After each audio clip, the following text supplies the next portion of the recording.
Hey guys, welcome back to Cocky Gachas, and in this video I'm going to teach you how to counter the most commonly seen annoyances that you're going to face in the battlefront. Let's dive right in. So we are going to start with the most annoying of them all, which is Adrianne. Adrianne is one of the most annoying in the earlier stages. Subsequently, there are even more annoying things that come, right? But this is the first hurdle. If you're a beginner, you're going to see 835. That is Adrianne. Your introduction to Adrianne is a very abrupt and a very shocking one. And Adrianne's unique tactic or unique skill is that she's able to hook your backline DPS units, right? The furthest unit from her, she's going to hook, and then that is how she disrupts your team and kill off your DPS and win the fight very easily that way. So how you want to counter her? I recommend 3 methods. First one is to brute force tank her. So if you want to brute force tank her, you have a very strong unit in the very strong range unit, right? It can be a friend unit, it can be your own unit, the strongest one. Let's say a Naya, right? She would hook Naya and then let her tank, right? See whether she survives. You can use like Catherine to supplement the Naya being hooked so that Catherine can heal Naya. So this is one of the ways, but once you go to later chapters, this is totally irrelevant. You cannot tank almost always, right? I haven't tanked like Adrianne hook in a long time. Adrianne is always going to kill your unit no matter what if you let her hook the backline unit. So what I do instead is second method, I will go for the taunt method. Taunt method, there are multiple ways you can go with the taunt method, but one of the ways that you can go with is the Claire plus Chloe plus Vivi. So over here we have a Claire, Chloe, Vivi. It's very specific, right? So anything else, I don't think you can. So what this does is that Claire would probably dash and then hit the Adrianne. Also specifically, you need the Claire to be able to hit the Adrianne with the stun. Otherwise, the like skills, the order itself will be disrupted. And then with Vivi, help to speed up so that Chloe can taunt at the opportune time to make her hook Chloe instead of hooking anyone else. But this is using 3 units, and as you can see, my Claire is not the best, right? Epic plus, so I don't really use Claire that much. What I do is instead is I use my Lindsay. Very simply, as long as Lindsay hits Adrianne at the start of the game, she's going to 100% hook the Lindsay, not going to hook your back unit, because anyone that Lindsay hits, she's going to taunt, right? So this is a very good method, 100% works, but in some cases, it might not work because you might not want a Lindsay on your team, or you might not have a Lindsay in your team. So what can you do? Third method, RNG dodge. So what you want to do with RNG dodge is very simple. You just have to put a Talia, like a Memphi. I usually put both. Sometimes I put one of them. I think Talia is more reliable, -20 accuracy if I'm not wrong. So what you can do is to have Talia hit the Adrianne at the start of the game with the minus accuracy, and then you are going to just RNG away, hope that she miss. If she miss her hook, she's not going to hook anyone, right? But you might say, hey, Cocky Gachas, it's a very low chance this is going to happen. And I'm going to tell you, this is what happens when you want to progress in the game at a very efficient rate. You are going to have to resort to this kind of methods. It only works maybe like 30% of the time, 20% of the time, but what can you do, right? This is the way you have to progress the game if you really want to RNG your way. That's what I recommend. So yeah, this is 3 methods to counter Adrianne hook. Now, a second unit that you might find super annoying is Prim. She usually comes together with Adrianne on those stupid war stages, right? Very insanely difficult to deal with. And the reason why is because Prim has a freaking insane burst heal. And this burst heal itself, it's going to make it such that you're always going to time out if you don't kill the Prim first, or if you don't find a way to AoE the whole team down. So what I would suggest to counter this is, first things first, you can use a Jacqueline. So imagine if Prim is on the opponent's side on the Talia slot. So you want the Jacqueline to jump diagonally to hit the Prim itself, and then Prim is going to be killed from the Jacqueline targeting her single-handedly, right? But what this doesn't take into account is that what if Jacqueline, or rather the Prim, is covered by like 3 other DPS like Ayame, maybe Mariam, or even Nicole, right? So all of them, due to the AI, it's going to target Jacqueline, and Jacqueline is going to die if your Jacqueline is not strong enough. And you can see my Jacqueline is not strong enough, so let's forget about this method. Let's go on to the second method. Second method, very simple. We are just going to kill off other units first. However, we are going to have a very strong single target DPS like the Lindsay, so that Lindsay can jump the highest attack unit, kill them off one by one, right? Because the burst heal is an AoE heal, but if you talk about like single target DPS, Lindsay should be able to kill off the unit before Prim heals. However, take note that this might not work if there's a stage with Adrianne, and Adrianne is the highest attack unit. So she's always going to jump Adrianne, she's not going to jump the back line, and you will never have access to like a good unit to kill, right? So what can you do in that case? You can go for an AoE method. In this case, I would say Naya, Talia, as well as maybe Memphi, right? Vivi is a bit harder because Vivi is usually hitting the front lines after the fix, right? So she's not going to be that effective killing a Prim, but she can definitely kill off the rest of the units. And how do you do with this AoE method, right? It's not simply just click ultimate. It's not that simple. What you want to do is that you play on manual. You're going to wait for Prim to heal first, then you use your ultimate, right? Don't ultimate before Prim's heal. It's going to waste your ultimate because the damage you're going to get healed off. So wait for her to use her main skill, then damage her. This is 3 ways you can counter Prim. Now next, another very annoying unit, Jacqueline. So I know you guys have problem with Jacqueline. How do you counter Jacqueline?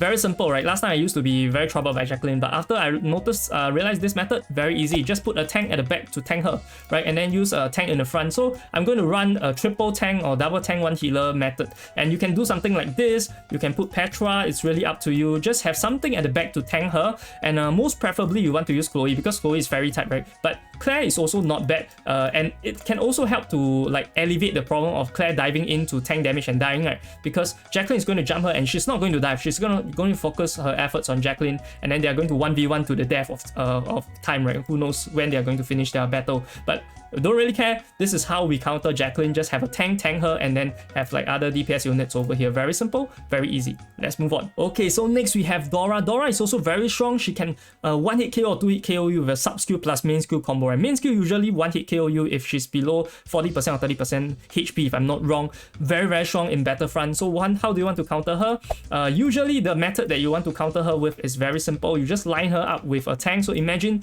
now the Dora is in Rene's spot. We are just going to line her up with like Chloe, make her attack Chloe. But you might say, hey, Koki Gachas, my Chloe dies to Dora after she used sub skill and then she used the main skill again, right? Then I just die. Then how do you do that?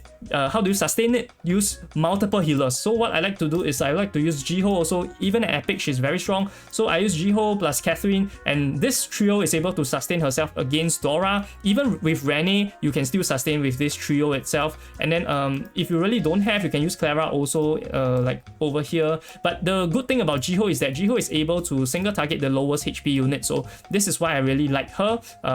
Alternatively, what you can do is that you can also use a very strong single target DPS or a very strong like multiple AoE, right? I think this like if you want to go the AoE method, it has to be super strong AoE unit. Otherwise, you can't really kill it. I prefer to use Lindsay because Lindsay will just go and kill the backline, right? Meanwhile, the front line sustains, and then by the time everyone is dead, Dora is left, and then Lindsay is able to kill her also by making her miss. Alternatively, at the start of the game, place her to face the Dora so that she's able to make her blind also, and then accuracy reduced.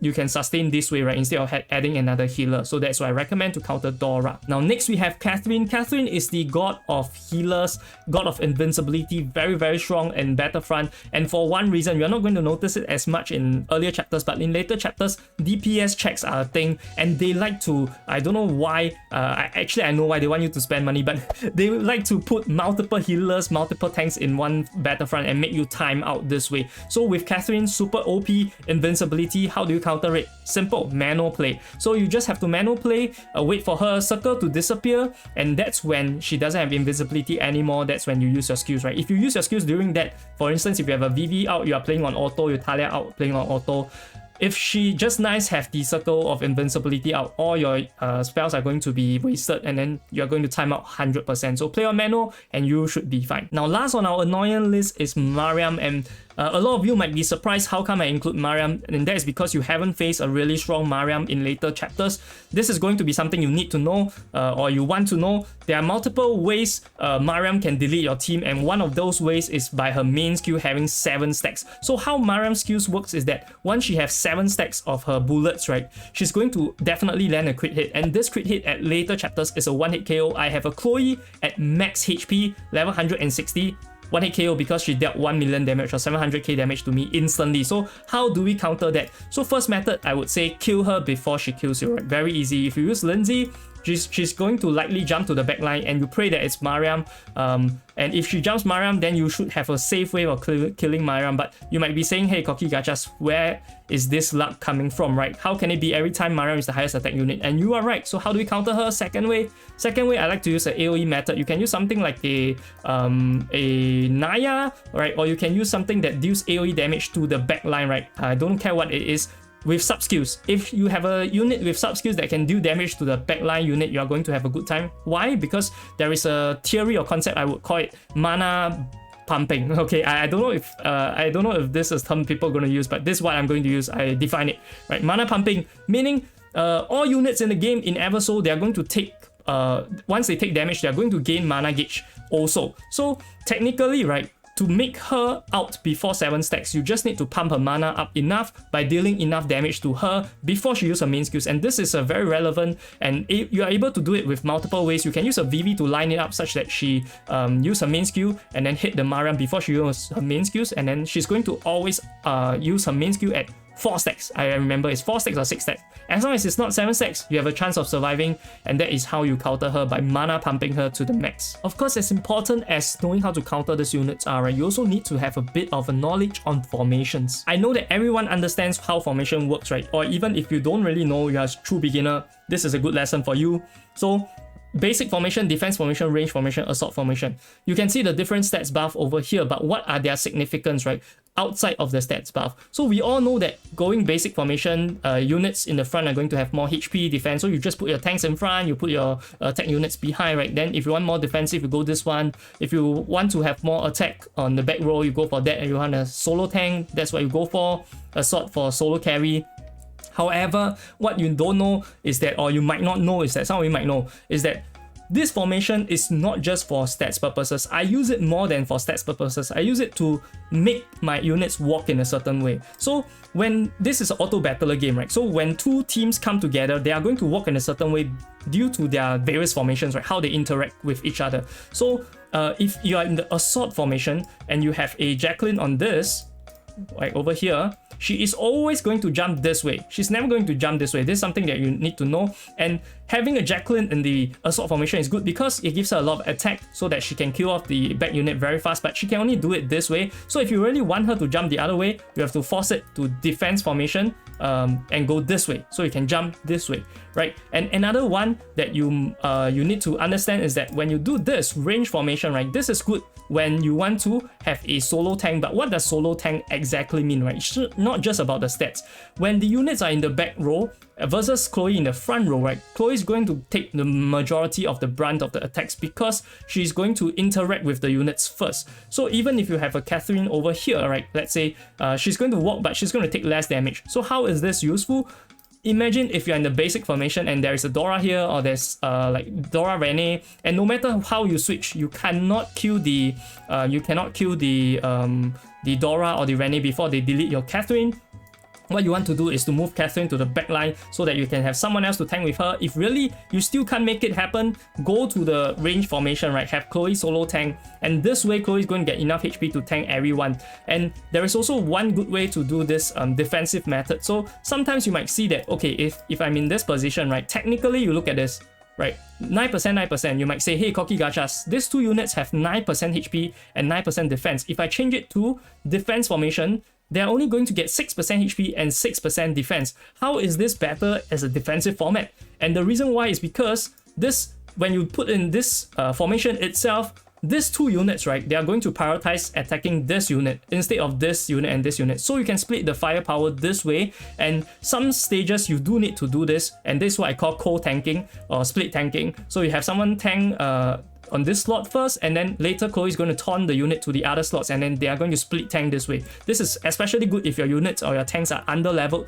and you're finding them getting deleted very fast. This is one way to manipulate the formation so that you can co-tank until Catherine's like sub skill come up. And Catherine's sub skill is so strong because it has invincibility, and that is why you often want to at least make sure that she uses her invincibility before she dies, right? So that is a key part of formations. Another thing is also you can manipulate formations in a way such that if there's an opponent Lindsay, for instance, the Lindsay would jump always to the highest attack unit. So if you put a unit in the back, this unit will always be jumped. So if your carry, you want her to not be jumped by Lindsay, you can sacrifice some damage in favor of putting her over here, right? And you can put someone that is of similar like attack but maybe slightly lower. You can put her over here, and then you can have the Lindsay jump this unit instead. So this is how you manipulate the highest attack unit. and how often I like deal with formations, and also like how they work, right?